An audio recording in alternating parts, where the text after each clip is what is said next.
Welcome to our channel today. Wife cheats on me with her yoga teacher, claims it to be a therapy. I'm 35, male, and was married to my ex-wife, April, 29, female, for 3 years before she broke all her promises and cheated on me. My wife and I used to be two lovebirds, and it still surprises me that I have to share my story on this platform. The first time I met my April was at a fancy dinner party one of my friends hosted. He and his wife had been trying to have a child for 11 years, but couldn't. So when his wife finally got pregnant, he invited his close friends to come and party and celebrate with him. This was where I met April. She was a close friend of my friend's wife, and we chatted and got along well during the party.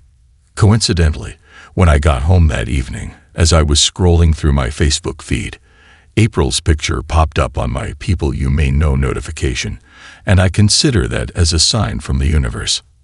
I reached out to her, we talked, and we fixed a date to get to know each other. Eventually our first date led to more dates, then a relationship, then we married. April was such a beautiful soul, and marrying her felt like a dream come true. She was perfect for me, and she was a very hard-working woman. She worked as a marketer, and I worked in a furniture shop as a carpenter. April was calm, peaceful, and much of an introvert. I was the extrovert, and we complemented each other. We never had an issue we could not resolve for the first 2 years of our marriage. But this changed in the third year. The third year of our marriage became a war zone, and April no longer listened to me like she used to. She did what she wanted and did not care about me or anyone. Before our fight started, April and I never disrespectfully raised our voices at each other. We loved each other so much, and I didn't think I'd survived without her. And because we were not ready to have children yet, April had decided to wait for at least 2 years before having a child, and that was exactly what we did before April got pregnant. She was the kind of woman that was obsessed with her body. She hated belly fat or anything that would make her look awkward in a dress. Initially, I thought it was normal for a woman to care so much about her looks and body, but I didn't think April would continue with her obsession even after she gave birth. But I was very wrong. As a matter of fact, her obsession with her body became worse. Shortly after she gave birth to our baby boy, she started making a fuss about her body and how much her body had changed. Her mom and I explained that it was normal for pregnant women to add extra pounds while pregnant, and she should quit making a big deal out of it. When her complaints started, there was literally nothing we didn't say to April to make her snap out of getting her old body back in the same month. Her mom even told her that it took years for her stomach to go down and for the stretch marks to disappear after she had April. She said this because she believed it would get April to change her mind and take it easy on herself, but April didn't listen. April told her mother to her face that her mother's body was different, and just because her mother agreed to walk around with a sagging stomach and stretch mark for years did not mean she would do the same thing. So it got to a point where we all stopped talking about it, and we allowed her to do her thing. After arguing with me and her mom for weeks, April started doing home workouts. She signed up on a fitness app, but no matter how she worked out, she still wasn't satisfied. Because of her obsession, she barely had time to look after the baby. She would leave her mother with the responsibility of taking care of our child and would work out at least 6 hours a day to the extent that her entire body and bones would hurt her, but she wouldn't stop. Not to sound like a pessimist, but weeks after she started her rigorous workout sessions without rest, she broke down, and I was happy. Believe me, her excessive workout was a major thing of concern to us. So after she had broke down and realized she had bitten off more than she could chew, she stopped on her own. When she stopped, it was a relief for me and her mom. Her mother had to abandon everything she was doing at home to come and live with us so she could look after the baby. She knew April was in no condition to care for her baby, so she had to stay for her grandson. After weeks passed and April did not mention anything about her body, we were glad. I was happy her body was finally getting enough rest, and her mind would get rest too. But my happiness did not last long. While we were having dinner with her mother one evening, April said she had something to tell us.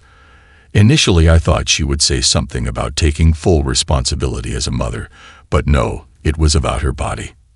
She told us she stumbled on a yoga class page on Facebook and she would love to enroll in it. Then she went on to say that she knew I wouldn't understand her because I wasn't the one who bore our son for 9 months. I knew she was emotionally blackmailing me, so I said she should enroll during that week. She was quiet.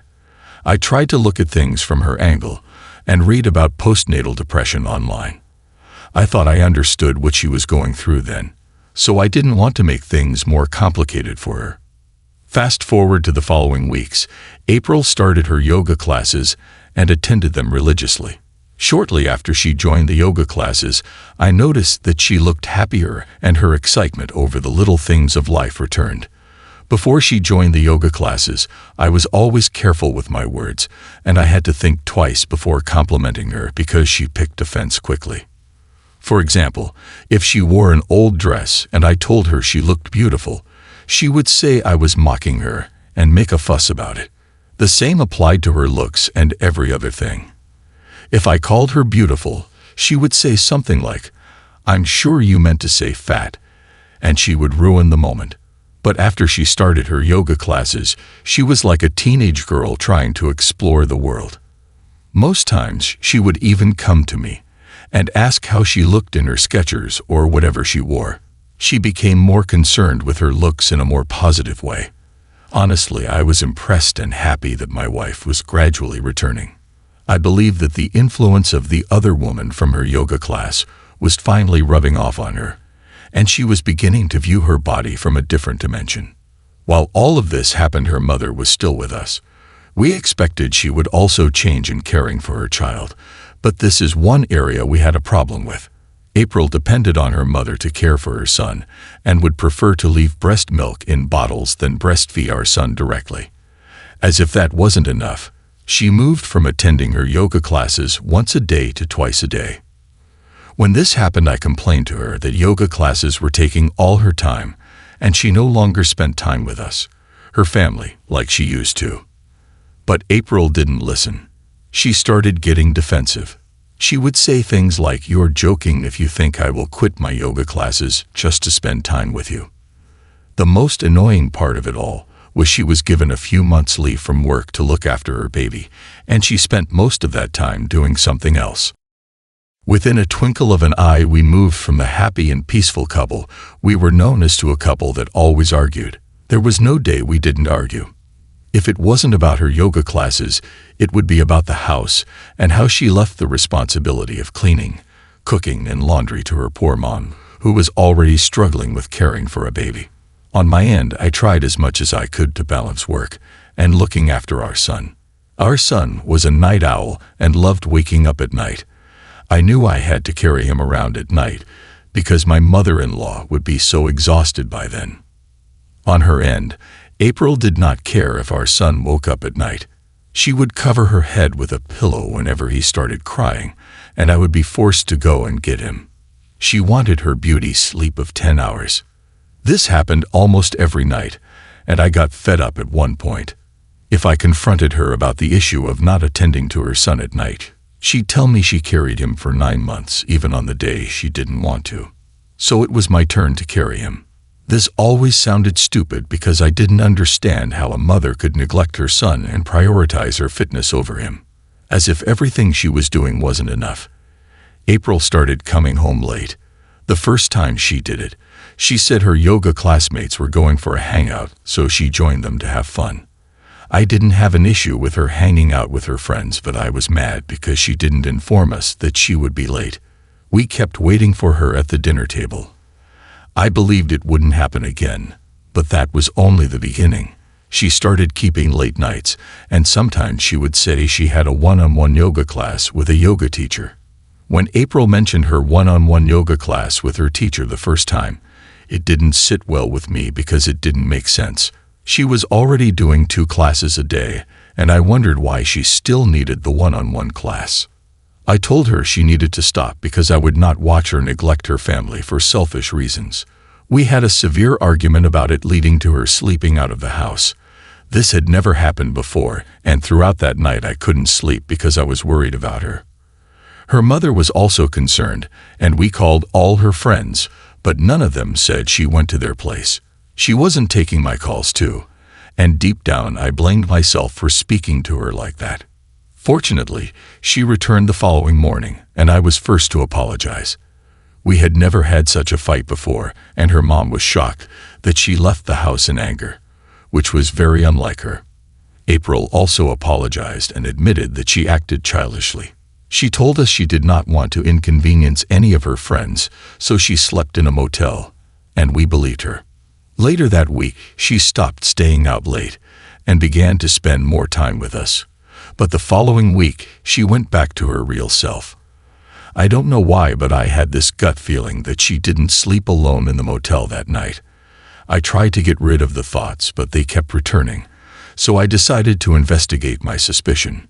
My suspicion was that she was seeing someone else after her yoga classes because she was steadily chatting on her phone the night we fought, and the next thing she said was, "I need somewhere to cool my head," and she walked out on me. I decided to do some digging, and it started with her phone. Not to sound funny, but April had a closer relationship with her phone than with me.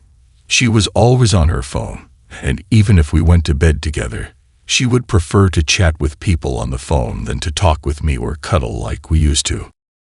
When I went through her phone that night, I couldn't find anything that indicated that she was either in a talking stage with someone or seeing someone.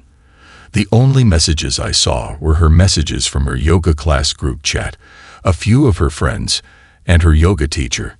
None of them looked suspicious, and I even checked the rest of her phone for hidden or deleted dating apps, but I couldn't find anything. When I couldn't find anything, I decided to go back to her WhatsApp and do some extra digging, but I accidentally opened the message from her yoga teacher. I didn't think of it as anything until I saw the last message he sent to her. He asked her about the part of her body that was hurting her, and she responded that she felt better, but she would still need his magic touch to totally get healed. She didn't even have many messages with him. All her previous messages were missing, and it felt like she deleted them.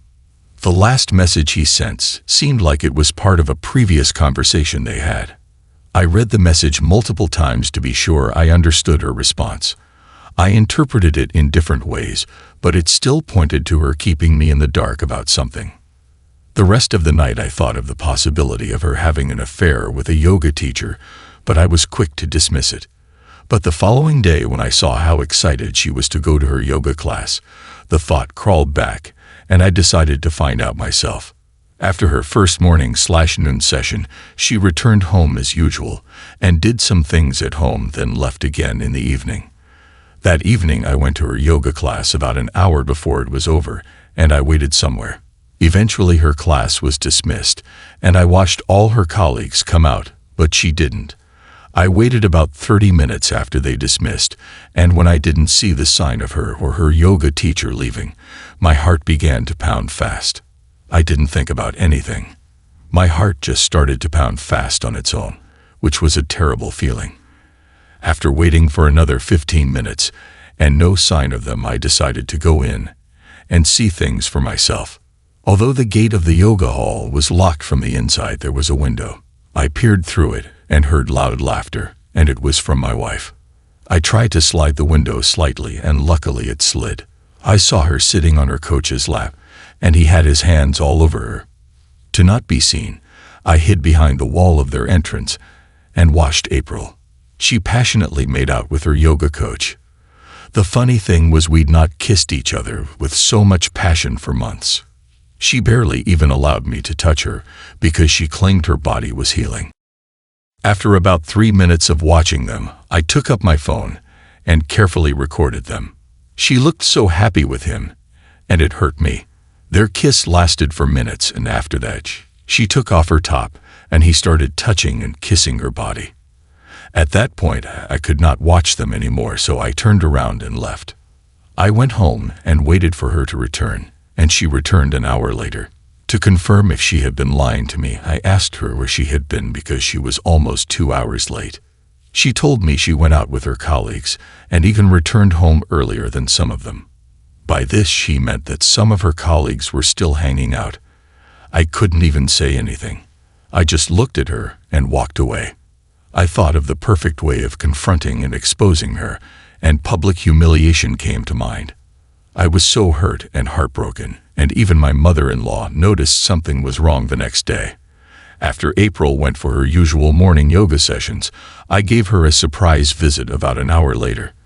When I got there, I went with a bouquet of flowers and the recording. I wanted it to look like a romantic humiliation, so I gave her the flowers first and asked her yoga teacher if I could project something special for April. I told him I wanted to appreciate her and that I had not been appreciating her enough as her husband, and he agreed. The tricky part was her colleagues were there, and they were all excited for April. I was equally excited too, so I played the recording, and as soon as it started, everyone gasped in shock. As soon as April saw it, she started yelling at me that it was not what it looks like, it was therapy. Well, she shut up when the video got to the part she took off her top and her yoga teacher kissed and played with her body. Her colleagues started murmuring, and when I asked them if it looked like it was therapy to all of them, they screamed no and started calling her names. April was so embarrassed that she didn't even know what to say. When I left, her yoga teacher was busy explaining to his students, and I loved how angry they were. When I got home, I played the same video for her mom, and she was livid. Then I moved April's things to the front porch. Although her mom was angry and mad, she tried to beg on her daughter's behalf, and I told her she would have to leave as she tried to talk about April again.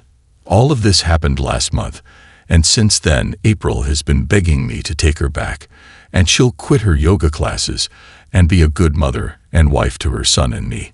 I really want to divorce her because I cannot stand a cheating woman, but I'm afraid of raising our son without a mother. He's barely 5 months old. What do I do? I'm so confused. By the sound of it, your child has already been living without his mother. I'm not sure he'll notice anything too different now, and it sounds like you've certainly learned to take care of him without her already. Why would you want to stay with someone who doesn't show you or your family the love and respect that you all deserve? She doesn't sound fit to be a mother, and frankly, I'm not sure she's interested in being a mother. She seems quite self-centered. Update 1. Hello everyone. Thank you for your comments. I did as you all advised. For those asking if I didn't see any signs that April was cheating on me, the truth is I didn't. I was so occupied with working hard and caring for a home that I didn't notice. Besides, it is unimaginable to think that a woman who had delivered a baby 5 months ago would cheat. If it weren't for the night she slept out of the house and returned all happy in the morning, I wouldn't have known she was cheating on me. It still shocks me that after all my sacrifices for her, she could cheat on me like that. Most of you are right. She wouldn't decide to change if she wasn't caught. She would keep messing around with him. And who knows, she would have brought home his pregnancy. Someone here commented that I should do a paternity test on her son. And I did that. We're a match, and I'm so relieved he's mine. Last week, April came to my house again to beg me. She looked miserable and said I was tormenting her by keeping her son away from her. It's funny how she suddenly remembered that she had a son all those months she neglected him and only breastfed him the week after he was born, yet she could take off her clothes to let her yoga teacher suck and play with her body. When she realized that her pleas were falling on deaf ears, she tried to beg her mother to talk to me. But that didn't work too. Speaking of her mom, I can't begin to explain how supportive her mother has been. After the last time, I asked her if she would beg on April's behalf. If I were her son, she stopped begging and has been looking after her grandson. The thing now is April is mad at her mother for taking my side, and not hers. The last time she came, she made a scene and said her mother ruined her marriage. She said her mother should never have come to help with the baby because she snatched me from her. How dumb. After that day, she disappeared for a while and did not call me or show up at the house. But after she got served 4 days ago, she came back. She said I was wicked to divorce her because she cheated on me once. She even said that other women she knew had cheated twice or 3 times on their husbands, but they always worked things out. I didn't know what to say to her, so I let her rant until she was tired. She started abusing her mother when she was tired of yelling my name and making a scene. She called her mother all sorts of names and said her mother and I were having an affair and that her mother was shameless to snatch her daughter's husband. Her mother was so disappointed when she heard that, and out of anger, she confronted her daughter, and April assaulted her mother. It got so bad that the neighbors had to come out, and we had to call the police on her. Our court hearing is next week, and I will make another update as soon as our divorce is finalized. Meanwhile, I got a restraining order for April. Whether her mom is at my house or not, she has no right to show up. I think her mother was really stepping up to be the mother that your son never really had, and I think April sees that and maybe feels somewhat guilty about that. She's angry that her mom is doing what she can, and then again, maybe can't is the wrong word. I don't think April is remotely interested in taking care of her own child. But on the other hand, this all might be just some sort of mental illness that April's suffering from. It's very common. Update 2. Hello, everyone. I come bearing good news. So April and I are officially divorced, and I won custody of our child. As some of you suggested, I asked her mother to go, and I hired a live-in nanny. The sweetest part is that April will also be paying child support and will only see the baby on weekends. Our case was tough, but seeing that she never cared about her baby, I couldn't let her take my son away from me. After we finished the divorce case, she hasn't stopped calling me and has been sending messages on Facebook. I even had to block her, but she won't stop. She keeps opening new accounts and sending message requests. In the second to last one she sent, she said it was my fault that she cheated on me. She said I treated her like trash and did not appreciate her body after she bore our son. That's a big lie. I tried to make her feel like I still loved her no matter how she looked, but she would take it as an insult every time I tried to compliment her. She went on to say that her yoga teacher made her feel loved and made her comfortable in her skin. Sincerely, it was really painful to read that she was the one that was obsessed with her body, and not me, but she twisted her words and made me look like I was forcing her to do those workouts. In the last message she sent, she begged me and said she regretted everything she did and would never do it again if I gave her another chance. I wasn't even surprised that she switched from being defensive to a meek lamb. I was forced to respond to that message, and I told her that we could never be together again, not in her dreams or reality. She has her yoga teacher now, and they can do all the therapy they want in the world. It still hurts that despite loving her so much and promising each other to do life together, she cheated on me for her own stupid and selfish reasons. Anyways, I'd rather be a single father forever than be married to a cheating. Thank you, everyone, for your comments. I wouldn't have done this without you, and because of you all. I didn't let my emotions take over my sense. I'm sorry, OP, but by the sound of it, you were being quite patient and supportive as she was battling her own demons. Maybe she's just projecting everything she felt about herself and her body on you and turning to cheating because of that. She had to find some sort of validation outside of your relationship. Moreover, I'm shocked she's actually interested in seeing her son on the weekends. I wonder if that will last. Thankfully, you have a great mother-in-law who is willing to step up and help you with your child. Keep your head up, OP. You did the right thing. What do you make of April's behavior? Share your thoughts in the comments below. Thank you for joining us today.